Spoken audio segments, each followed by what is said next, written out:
Hello everyone, this is Teacher Ed and welcome back to my YouTube channel. For today's video, ituturo ko sa inyo yung counting units using Sino-Korean number and pure or native Korean numbers.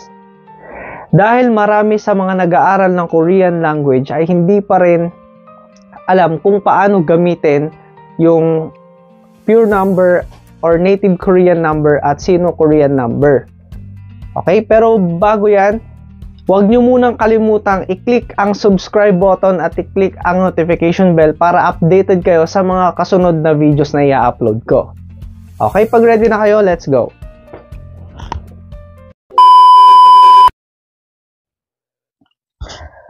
So, counting units using Sino-Korean numbers. So, ngayon naman ay ituturo ko sa inyo kung paano gagamitin ang Sino-Korean number kapag tayo ay nagbibigay lang ng mga bagay-bagay. So, ano yung mga bagay na kailangang bilangin sa Sino number? Okay? So, una ay months. Okay? Kapag nagbibilang tayo ng months, ito ay Sino number ang gagamitin or Sino-Korean number. Sino na nga sasabihin ko? So, counting units using Sino-Korean number.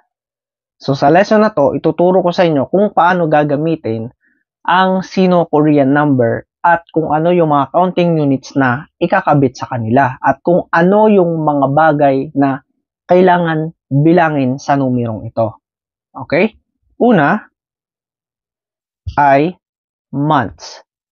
Okay? Pag nagbibilang daw tayo ng buwan, Sino number ang gagamitin natin at lalagyan natin ng counting units na Kwol. Kwol. Okay? Next, we have counting numbers. So, pag nabibilang daw tayo ng mga numbers. So, number 1, number 2, number 3, ganon. Okay, lalagyan natin ng bon. Bon.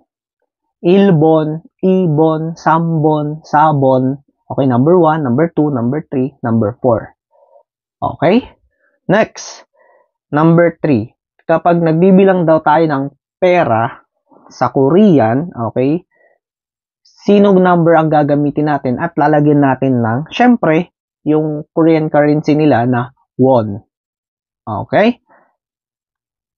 Next, portion of foods. Ibig sabihin yung parang sukat o kaya parts, mga parts. Okay? Lalagyan natin ng inbun. Inbun. Next, we have weeks. Ang weeks natin ay ju. Okay, lalagyan natin ng ju. Halimbawa, 1 linggo, ilju. 2 linggo, iju. 5 linggo, oju. Okay? Next, we have number 6, years. Ito na. Yung years, lagi natin nagagamit ito. Lalo na pag tayo ay nagsasabi ng mga birthday natin at saka mga dates. Okay? Gamit na gamit ito. Sino number ang gagamitin natin and then lalagyan natin ng nyon. Nyon. Number 7, we have minutes. So, pag nagbibilang tayo ng mga minuto, sino number uli ang gagamitin natin? Lalagyan natin ng bun. Ilbun, 1 minute. Ibun, 2 minutes. Ganon. Okay? Number 8, months of the year. So, months of the year, yung January, February, March, April, May, June, July, August, September, October, November, December, sino number ang gagamitin natin and lalagyan lang natin ng wol. So, try natin. Yung 1, tapos lalagyan natin ng wol. Irwol is January. Iwol, February. Samwol, March. Tapos, sawol, April. So, hanggang makarating ka ng 12, which is yung ating December. Okay? Next. Number 9, days of the month. So, days of the month, di ba, we have 1 to 31 days in a month, o minsan 30 lang, at sa February, 28 or 29. Okay, lalagyan mo lang ng il. Okay? For example, February 5. So, yung February is Iwol, Tapos yung 5 ay oil. Iwol, oil. Ganon ang February 5. Okay, lalagyan lang natin ng il yung sa day. And last, number 10, we have floors.